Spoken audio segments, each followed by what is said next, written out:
Olá pessoal, tudo bem com vocês? Estamos de volta com mais um vídeo e dessa vez nós vamos falar sobre meteorologia, tá? Para quem? Para comissário. Depois eu faço um vídeo voltado para os pilotos, tá? Essa daqui é uma meteorologia um pouco mais básica, tá?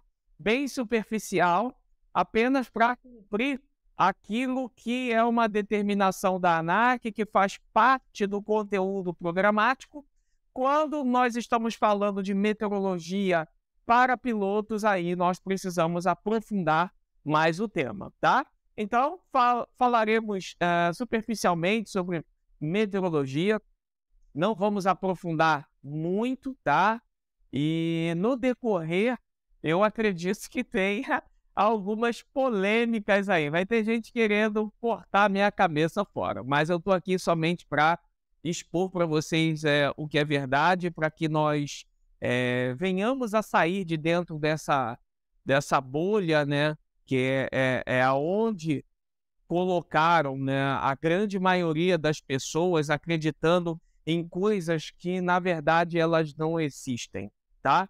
A gente vai falar disso um pouquinho mais para frente. Mas antes disso, roda a vinheta.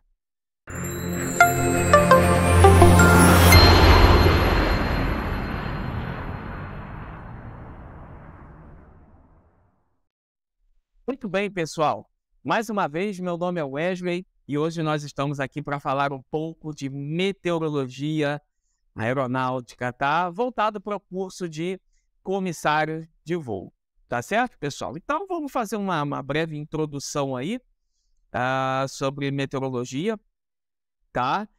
Nessa imagem, nós podemos observar um radar meteorológico, fica na zona oeste do Rio de Janeiro, né? Ao fundo lá, à esquerda, tá? Aqui nessa parte aqui, nós temos o Recreio dos Bandeirantes e essa estrada aqui é para quem vai para a região ali de Barra de Guaratiba, Pedra de Guaratiba, tá certo? Santa Cruz passa por essa estrada aí, tá certo, gente? Bom, definição, tá? No campo de estudos aí. Então, a meteorologia vai ocasionar aí o estudo da atmosfera e seus fenômenos, tá certo? É um ramo da geofísica, estuda a física do globo e as suas estruturas, tá? Então, a estrutura sólida nós chamaremos de litosfera, a estrutura líquida nós chamaremos de hidrosfera e a estrutura gasosa chamaremos de atmosfera, tá certo? Os ramos e a estrutura, como que se divide isso daí? Então, os ramos da meteorologia. Nós temos a meteorologia pura, que é levantada para o campo da pesquisa, tá certo? Então, nós temos a meteorologia sinótica, a dinâmica, a tropical, a polar, a nuclear. Apesar da nuclear não ser uma meteorologia, tá? Ela estuda quais são os impactos climáticos, né, na extração do combustível nuclear da Terra, tá certo? Então, há esse envolvimento também, né, não é um ramo específico da meteorologia, mas a meteorologia acaba analisando quais são os impactos na extração de combustível nuclear da natureza, quais são os impactos climáticos, tá? Bom, a meteorologia sinótica, ela estuda as análises, tá, das observações meteorológicas, seja em superfície, seja em altitude, tá? E para as suas aplicações no que tange a previsão meteorológica, tá certo? A dinâmica, ela estuda as transformações das energias que acarretam os movimentos, né, da atmosfera. Então, o nome está falando dinamismo. Então, temos aí como exemplo desse dinamismo as forças de cisalhamento, temos movimentos verticais, circulação geral dos ventos e tudo mais.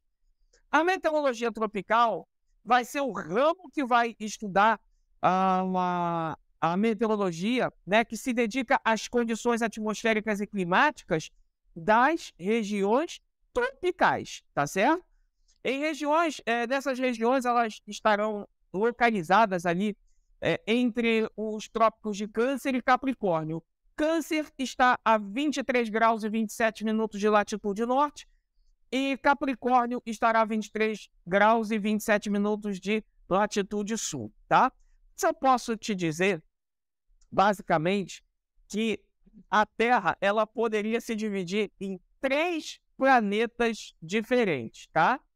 Da latitude 30 norte para cima seria um planeta, da latitude 30 sul para baixo, outro planeta, e entre 30 norte e 30 sul, outro planeta.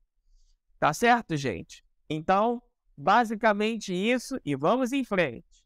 E a meteorologia aplicada. Aplicada a quem? Em necessidade do homem, tá? Então, para nosso objetivo aqui, meteorologia aeronáutica. Por quê? É importante um bom planejamento, né? Ninguém vai colocar um voo dentro de uma tormenta e tudo mais. Precisamos otimizar cálculos de combustíveis, né? Porque o combustível ele faz parte hoje de 45% da receita bruta de uma empresa. Então, nós temos tributações muito altas. Então, cada economia que se faça de combustível é bem-vinda, tá? Meteorologia marítima, tá? Um navio também, uma embarcação, não vai navegar por dentro de uma tormenta, ao menos que haja uma condição adversa, mas podendo fazer um planejamento e evitar, né? A agrícola, ela é importante? A meteorologia agrícola é extremamente importante, porque é preciso saber quais são as condições climáticas reinantes naquela localidade, para aquele momento, para que se possa fazer o que muitos chamam de veneno, né? Eu prefiro chamar de defensivo. Por quê? Na aplicação de um defensivo, e quem faz o curso de piloto agrícola vai entender o que eu estou falando. Você não pode pulverizar uma plantação com ventos superiores a 10 km por hora, né? Porque mais do que isso, uma velocidade de vento maior do que essa vai espalhar o defensivo e não vai ter eficiência na lavoura. Temperatura superior a 28 graus, né? Porque o processo de evaporação já fica acelerado. Umidade relativa do ar abaixo de 50%, um ar bem seco, né? Também não vai se ter um bom aproveitamento da aplicação desse defensivo.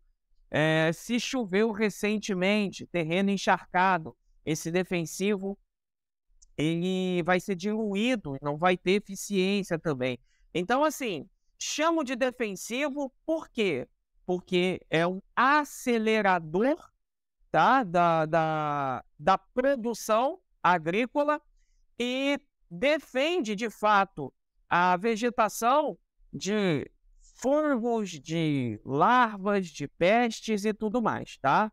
Aí tem gente que fala assim, não, mas o Brasil envenena os alimentos, então já era para grande parte do mundo ter morrido, uma vez que o Brasil produz alimentos para alimentar 1 bilhão e 500 milhões de pessoas no mundo. Isso representa aí quase 20% da população mundial, tá?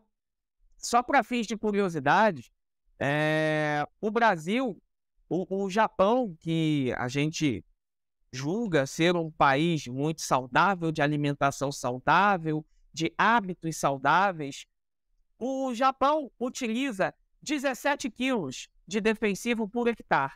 O Brasil, que é o envenenador de alimentos, utiliza apenas 4 quilos de defensivo por hectare. Tá certo? E temos a meteorologia industrial também. Tá, gente? Então, como eu falei, vai ter um pouco de polêmica aí. Eu sei que vai ter gente que vai me odiar, mas eu falo isso trazendo verdade para vocês, e isso não é uma opinião minha, não é algo da boca para fora. Eu jamais me colocaria em público para expor somente aquilo que eu penso. Eu preciso aqui, o meu propósito dentro de sala de aula também é trazer verdades. Verdades que, infelizmente, os veículos que deveriam nos trazer não nos trazem, tá? Bom, estrutura da meteorologia. Então, aí na imagem nós podemos ver, né, o prédio da OACI, ou da ICAO, como preferirem chamar, que localiza-se em Montreal, no Canadá. Então, foi criado em 1947. Então, em 44, já na Convenção de Chicago, foi feita aquela reunião para definir, né, quais seriam as diretrizes e tudo mais, criaram a organização. Em 45, 46 ali, fundaram, 47 começou de fato a operação. A finalidade é coordenar as atividades de segurança, economia e desenvolvimento das atividades aeronáuticas no mundo e possui exatamente, tá? Não vou botar cerca não como está no texto, exatamente 193 países membros que nós chamamos de membros signatários, tá? E aí, a Organização Mundial de Meteorologia, tá? World Meteorological Organization, tá? Então, nós temos aí a Organização Mundial de Meteorologia, que fica em Genebra, na Suíça, foi fundada em 1951, perdão, e a finalidade é coordenar as atividades, né, meteorológicas e o desenvolvimento, das atividades meteorológicas no mundo. Tá certo? Possui também 193 aí países signatários, países membros, tá? Bem, no Brasil, eu tenho o IMET, que é o Instituto Nacional de Meteorologia, que está subordinado ao Ministério da Agricultura. Eu tenho o DECEA, que é o Departamento de Controle do Espaço Aéreo, uma instituição totalmente militar, e é quem cuida e organiza a meteorologia aeronáutica no país inteiro, tá certo? E tenho a Infraero, que é uma instituição civil, tá? Que cuida da infraestrutura aeroportuária. Deveria cuidar mais, tá, Infraero? Mas por isso que muitos hoje apelidam de Infrazero, né? Mas vamos deixar isso quieto. Bom, o CMA, que não é o Certificado Médico Aeronáutico, tá? São os Centros Meteorológicos de Aeródromo. Eles vão prestar, né, os serviços aos aeronavegantes. Eles podem ser de classe 1, 2 ou 3, tá? Então, essas classes, elas variam com o tipo de serviço prestado. Se vai ser uma observação meteorológica ou se será uma previsão meteorológica, tá certo? Nas fases da meteorologia, já posso lhes adiantar que são 5, tá? Então, a primeira fase é a fase da observação, onde ocorre uma verificação visual ou instrumental, tá? Só para adiantar, todas as fases elas são feitas por meteorologistas, tá? Então, o meteorologista ele vai nesse abrigozinho aqui, que nós chamamos de shelter, e ali dentro contém muitos instrumentos, tá? Então, tem um termômetro, tem um barômetro, entre outros instrumentos mais. O que ele vai fazer? Ele vai observar, vai anotar essas devidas informações, tá? E vai fazer o quê? Vai passar adiante. Ele vai divulgar, né, dentro de uma intranet, porque essa informação ainda não foi codificada dentro dos moldes daquilo que a ICAO determina como padrão, tá? Então, caracteriza aí a segunda fase, que é a divulgação, é a transferência ou a transmissão dos dados para os demais meteorologistas, tá certo? Então, funciona como uma intranet. Então, quem divulga de um lado, recebe do outro. Então, entra a terceira fase, que é a fase da coleta. Vai ser a recepção dos dados de uma região para um conhecimento mais amplo do que está acontecendo naquela localidade, tá certo? E já que coletaram essas informações, vamos começar o quê? A analisar, tá? Então, caracteriza-se aí a quarta fase. Vai ser análise, estudo e interpretação das observações, onde serão realizadas as confecções das mensagens, né, meteorológicas, seja o METAR, seja o TAF, seja as cartas prognósticas, SIGWX, tá certo? Então, lembrando que METAR é uma observação e TAF é uma previsão, tá? E a quinta e última fase, que é a fase da exposição, que é onde a informação, depois de padronizada, codificada dentro dos moldes determinados pela ICAO, tá? Vem a público. E então a entrega das mensagens para o público externo, são os aeronavegantes, tá? E isso vai ser feito numa sala AIS. Como as salas AIS hoje estão sendo fechadas no Brasil, né? Estão sendo descontinuadas, então essas informações elas já constam disponíveis na rede, tá? Na internet. Então, no Brasil, o site oficial para a consulta das mensagens meteorológicas é o RedeMet.